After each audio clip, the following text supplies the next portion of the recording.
Hi എല്ലാവർക്കും നമസ്കാരം. അപ്പോൾ ഇന്നത്തെ നമ്മുടെ റെസിപ്പി ഒരു ഗ്രീൻ പീസ് കറിയുടെ റെസിപ്പിയാണ്. നല്ല ടേസ്റ്റി ആയിട്ടുള്ളൊരു ഗ്രീൻ പീസ് കറി. ഇത് അപ്പത്തിൻ്റെയും ഇടിയപ്പത്തിൻ്റെയും പൂരിയുടെയും ചപ്പാത്തിയുടെയും പൊറോട്ടയുടെ ഒക്കെ കൂടെ കഴിക്കാൻ പറ്റിയ നല്ലൊരു ഗ്രീൻ പീസ് കറിയാണ്. ഉണ്ടാക്കാനും വളരെ ഈസിയാണ്. അപ്പോൾ നമുക്ക് ഈ സൂപ്പർ ടേസ്റ്റി ആയിട്ടുള്ള നമ്മുടെ ഗ്രീൻ പീസ് കറി എങ്ങനെ ഉണ്ടാക്കുന്നതെന്ന് നോക്കിയാലോ. അപ്പോൾ നമുക്ക് നമ്മുടെ ഗ്രീൻ പീസ് കറി ഉണ്ടാക്കാൻ തുടങ്ങാം. ഇതിന് വേണ്ടിയിട്ട് ഞാനിവിടെ എടുത്തേക്കുന്നത് 1.25 കപ്പ് ഗ്രീൻ പീസ് ആണ്. ഇത് ഇന്നലെ രാത്രിയിൽ ഞാൻ വെള്ളത്തിലിട്ടതാണ്. ഇപ്പൊ ഞാൻ പിറ്റേ ദിവസമാണ് ഉണ്ടാക്കുന്നത്. നമ്മുടെ ഗ്രീൻ പീസ് ഒക്കെ നന്നായിട്ട് കുതിർന്നു വന്നിട്ടുണ്ട്. ഗ്രീൻ പീസ് ഒരു 6-7 മണിക്കൂർ വെള്ളത്തിലിട്ട് കുതിർക്കണം. ഇനി നമുക്കിത് വേവിച്ചെടുക്കാം. അതിന് വേണ്ടിയിട്ട് ഒരു കുക്കർ എടുക്കുക. ഇനി കുക്കറിലേക്ക് നമുക്ക് നമ്മുടെ ഗ്രീൻ പീസ് ചേർത്ത് കൊടുക്കാം. ഇനി ഇതിലേക്ക് നമ്മുടെ ഗ്രീൻ പീസിന് ആവശ്യമായിട്ടുള്ള കുറച്ച് ഉപ്പും കൂടെ ചേർത്ത് കൊടുക്കുക. പിന്നെ കുറച്ച് മഞ്ഞൾപ്പൊടി. ഇനി ഇതിലേക്ക് നമുക്ക് ആവശ്യത്തിന് വെള്ളം കൂടെ ചേർത്ത് കൊടുക്കാം. ഗ്രീൻ പീസ് മുങ്ങി കിടക്കണം അത്രയും വെള്ളം ചേർത്തിട്ടുണ്ട്. നമുക്ക് കുക്കർ അടച്ചു വെച്ചിട്ട് ഒരു 3 അല്ലെങ്കിൽ 4 വിസില്. അപ്പൊ ഗ്രീൻ പീസിന്റെ വേവിനനുസരിച്ച് വിസിലിന്റെ എണ്ണത്തിൽ വ്യത്യാസം വരുത്തണം. തീ കത്തിച്ച് കൊടുത്തിട്ടുണ്ട്. നമ്മുടെ ഗ്രീൻ പീസ് വേവട്ടെ, അതുവരെ നമുക്ക് വെയിറ്റ് ചെയ്യാം. അപ്പൊ അതാ നമ്മുടെ കുക്കറിൽ നിന്ന് 4 വിസിൽ വന്നു. ഞാൻ തീ ഓഫ് ചെയ്തു. അതിന്റെ പ്രഷർ പോണ സമയം കൊണ്ട് നമുക്ക് കുറച്ച് സവാളയൊക്കെ ഒന്ന് വഴറ്റിയെടുക്കണം. അതിന് വേണ്ടിയിട്ട് ഒരു പാത്രം വെക്കുക. പാത്രം ചൂടായിട്ട് വരുമ്പോൾ നമുക്ക് ഇതിലേക്ക് കുറച്ച് വെളിച്ചെണ്ണ ഒഴിച്ചു കൊടുക്കാം. നാടൻ റെസിപ്പി ആയ കാരണം വെളിച്ചെണ്ണ തന്നെയാണ് നല്ലത്. എണ്ണ ചൂടായിട്ട് വരുമ്പോൾ ഇതിലേക്ക് 1 ടീസ്പൂൺ കടുക് ഇട്ട് കൊടുക്കാം. കടുക് പൊട്ടി വരുമ്പം ഇതിലേക്ക് 2 വറ്റൽമുളകും കുറച്ച് കറിവേപ്പിലയും ചേർത്ത് കൊടുക്കുക. ഇനി ഇതിലേക്ക് ചേർത്ത് കൊടുക്കുന്നത് 1 സവാളയാണ്. നീളത്തിൽ കനം കുറച്ചരിഞ്ഞ 1 സവാള. ഇതിലേക്ക് കുറച്ച് ഉപ്പ് ചേർത്ത് കൊടുക്കുക. പിന്നെ ചേർത്ത് കൊടുക്കുന്നത് 1 ടീസ്പൂൺ ഇഞ്ചി അരിഞ്ഞതും അതേപോലെ തന്നെ 1 ടീസ്പൂൺ വെളുത്തുള്ളി അരിഞ്ഞതും. രണ്ടും കൂടെ ചേർത്ത് കൊടുത്തിട്ട് നമുക്ക് ഇതിലേക്ക് 2 പച്ചമുളകും കൂടെ ചേർത്ത് കൊടുക്കുക. എരിവിനനുസരിച്ച് 2-3 പച്ചമുളക് എടുക്കുക. ഇനി നമുക്ക് നന്നായിട്ടൊന്ന് വഴറ്റിയെടുക്കണം. കളറൊന്നും ചേഞ്ച് ആകണ്ട, നന്നായിട്ടൊന്ന് വാടി വന്നാൽ മതി.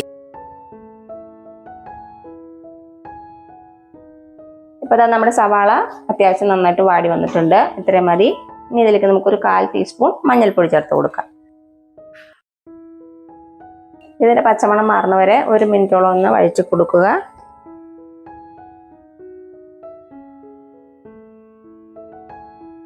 അപ്പോൾ അതാ 1 മിനിറ്റ് നമ്മൾ വഴറ്റി കൊടുത്തു. ഇനി ഇതിലേക്ക് നമുക്ക് കുറച്ച് വെജിറ്റബിൾസ് ചേർത്ത് കൊടുക്കണം. ഈ വെജിറ്റബിൾസ് കൂടെ ചേർക്കുമ്പോൾ നമ്മുടെ ഗ്രീൻ പീസ് കറി കൂടുതൽ ഹെൽത്തി ആകും, അതേപോലെ തന്നെ കൂടുതൽ ടേസ്റ്റി ആകും. ഞാനിവിടെ ചേർത്ത് കൊടുക്കുന്നത് 1 ക്യാരറ്റ് ചെറുതായിട്ട് ക്യൂബായിട്ട് കട്ട് ചെയ്തേക്കുവാണ്. പിന്നെ 1 ഉരുളക്കിഴങ്ങ്, ചെറിയ ഉരുളക്കിഴങ്ങാണ് എടുത്തേക്കുന്നത്. 1 തൊട്ട് 2 വരെ എടുക്കാം. പിന്നെ ഒരു 5 ബീൻസ്, അത് ഇതേപോലെ നീളത്തിൽ കട്ട് ചെയ്തിട്ടുണ്ട്. ഇതെല്ലാം കൂടി നമുക്ക് ഇതിലേക്ക് ചേർത്ത് കൊടുക്കാം.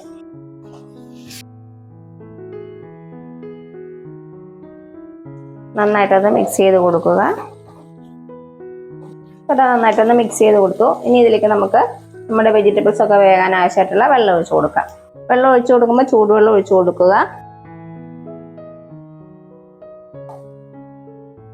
ഇനി ഇതിലേക്ക് നമുക്ക് ഇതിനാവശ്യമായിട്ടുള്ള കുറച്ച് ഉപ്പും കൂടെ ചേർത്ത് കൊടുക്കാം.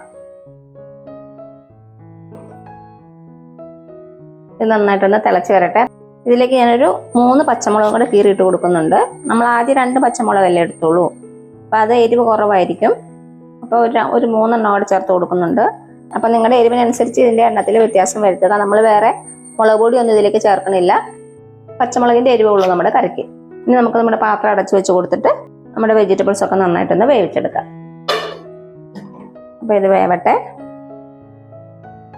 അപ്പോൾ അതാ നമ്മുടെ വെജിറ്റബിളൊക്കെ ഒരു 3/4 ഭാഗത്തോളം വെന്തിട്ടുണ്ട്. 3/4 ഭാഗം വേഗമാകുമ്പോൾ നമുക്ക് നമ്മുടെ ഗ്രീൻ പീസ് ഇതിലേക്ക് ഇട്ട് കൊടുക്കാം. വെള്ളത്തോട് കൂടി തന്നെ ചേർത്ത് കൊടുക്കുക. ഇതിലേക്ക് ഒരു 1/2 കപ്പ് ചൂടുവെള്ളം കൂടെ ചേർത്ത് കൊടുക്കുന്നുണ്ട്. ഇതിന് ഒരു 3-4 മിനിറ്റും കൂടെ നമുക്ക് അടച്ചു വെച്ച് വേവിക്കണം. അപ്പോൾ വെള്ളം നന്നായിട്ട് വറ്റി പോകും. അപ്പോൾ നിങ്ങൾക്ക് എന്തോരം ഗ്രേവി വേണം അതിനനുസരിച്ച് വെള്ളത്തിൻ്റെ അളവ് തീരുമാനിക്കാം. ഇനി നമുക്ക് വീണ്ടും പാത്രം അടച്ചു വെച്ചിട്ട് മീഡിയം ഫ്ലെയിമിൽ ഒരു 5 മിനിറ്റ് കൂടി ഇതൊന്ന് തിളപ്പിക്കാം. അപ്പോൾ നമ്മുടെ വെജിറ്റബിൾസ് നന്നായിട്ട് വേവും.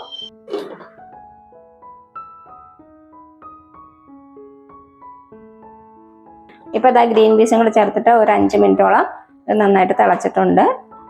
ഇനി ഇതിലേക്ക് നമ്മൾ ചേർത്ത് കൊടുക്കുന്നത് ഒരു 3/4 ടീസ്പൂൺ പെരിഞ്ജീരകപ്പൊടിയാണ്.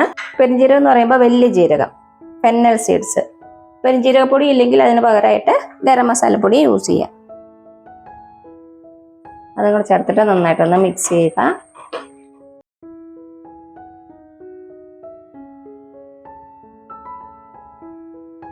ഇനി ഇതിലേക്ക് അവസാനമായിട്ട് ചേർത്ത് കൊടുക്കേണ്ടത് തേങ്ങാപ്പാലാണ്.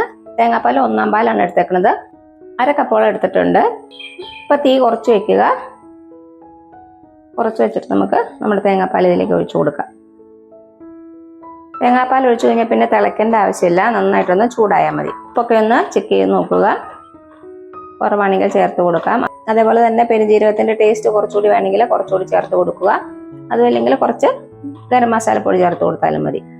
ഇവിടെ കുറച്ച് ഉപ്പിൻ്റെ കുറവുണ്ട്.